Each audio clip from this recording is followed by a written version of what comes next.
Hey, this is Dee from Dee's Test Kitchen. Um, Stop, Wayne, stop it. My cameraman's trying to be silly. But I'm coming to you today and we're going to learn how to improve your making of banana pudding. This is an old-fashioned recipe. What? Somebody's shooting around here. It's not us. Okay, get back to where I said. The recipe came from my great-grandmother, my grandmother on up through to got to me and my kids. But it's all from scratch. It's a real good recipe. Can't be from scratch. You make your own pudding, you put it all together. And what I've got over here already made, I've got 4 eggs. You separate your eggs from, if you're going to make a meringue, that white is going to be your meringue. So you're going to separate your eggs, all 6 eggs you're going to separate. And you're going to take the egg yolks, beat them up, save your egg whites, take 3 cups of milk before you put your eggs in. You heat your milk up, and it'll kind of give a white film to it, and it's kind of like your fogging of your latte coffees. And you're going to temper, it's called tempering eggs. Your 6 eggs yolks that you've got beat up, you beat them real good, you're going to take maybe 1 tablespoon of milk, and you're just going to you're starting this hot milk to your eggs to keep them from cooking when you put them into the eggs, because your eggs has got a different temperature than your milk. So you do it about 4 or 5 times.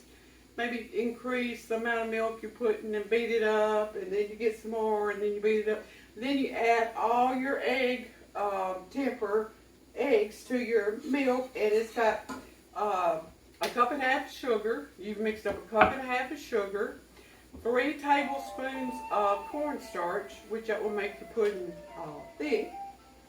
And so you take your dry ingredients, mix them up. You mix your cup and a half of sugar and your 3 tablespoons of cornstarch to your dry ingredients. And then add your dry ingredients to your wet ingredients you got in the skillet. And you're going to have it turned up now after you got it all mixed up. And that's where we're at. We've come to that point. We've got it all mixed up. So it's going to take a little bit for it to cook. Maybe start it out. Your milk's already warm a little bit, so do about a medium, but it just, as soon as that starts cooking, you're going to turn that down because your pudding can scorch really. We're going to get a regular spoon in case we need a regular spoon. I apologize for people over there shooting. It's a neighbor's house. It's not like they heard me, did it? So we're going to wait on that. And while we're waiting on that, I'm going to refresh you on the recipe. Okay, what we've done, we've took 6 eggs. We beat the 6 yolks and took the whites. We separated them. Put your whites in a bowl and your yolks in your skillet.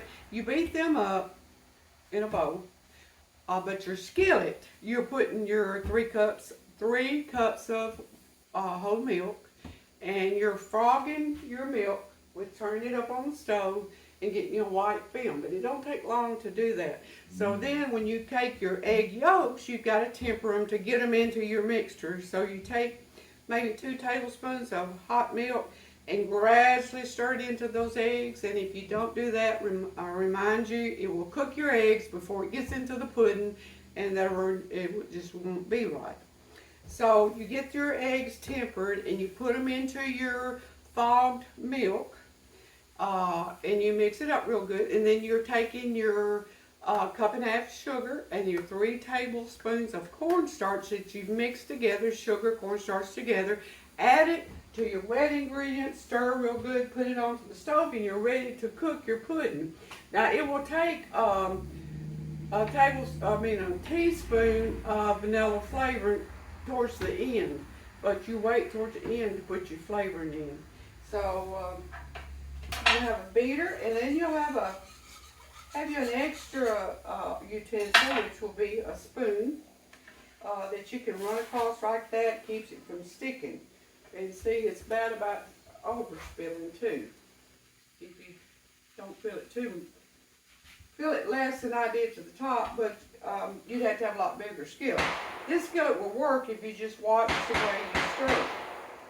And don't get wild like me and stir it too much. But you'll want to stir this pudding too. You'll want to stir it the whole time. Now you can feel it starting to thicken up on the bottom. You're going to want to turn the heat down, and you're going to want to stir. You're not going to want that pudding to stick to that skillet because it can scorch and burn your pudding.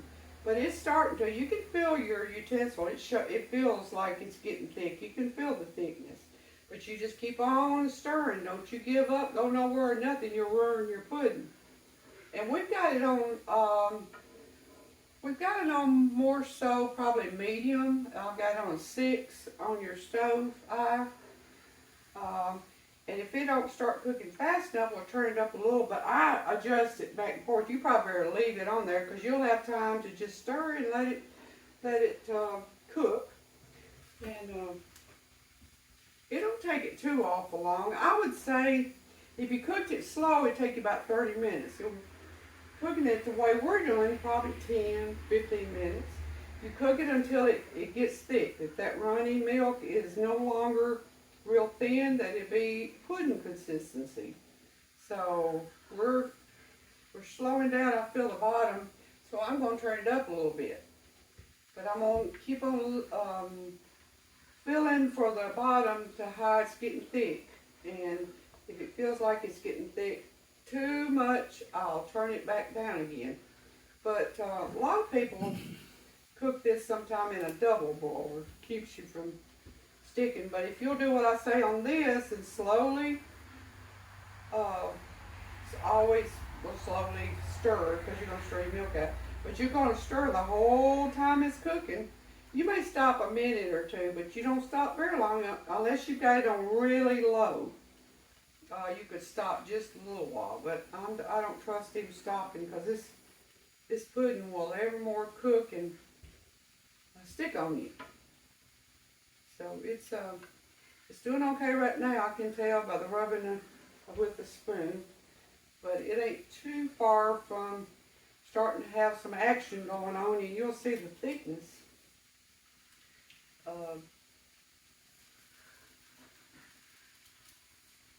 I know a lot of people, there's lots more people that love banana pudding and like banana pudding, I think, that don't like banana pudding.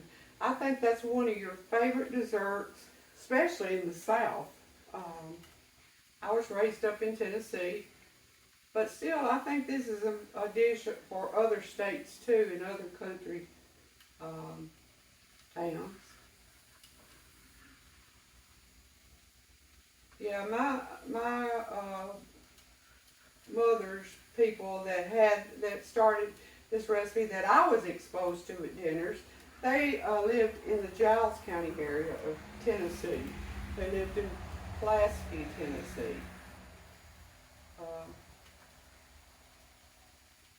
So we're coming along. It's getting thick. You know, you see, you just have to keep your rag and keep it wiped up if you stir it out. But you just stir slow and make sure your consistency on your stirring to keep it from sticking. I can tell it's thickening up. You can tell.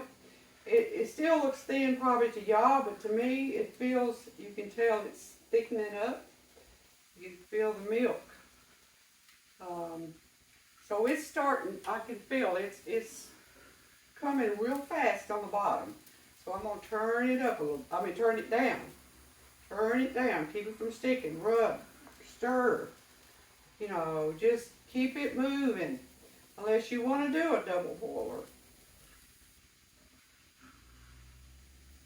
Okay, it's thickening, we're getting results.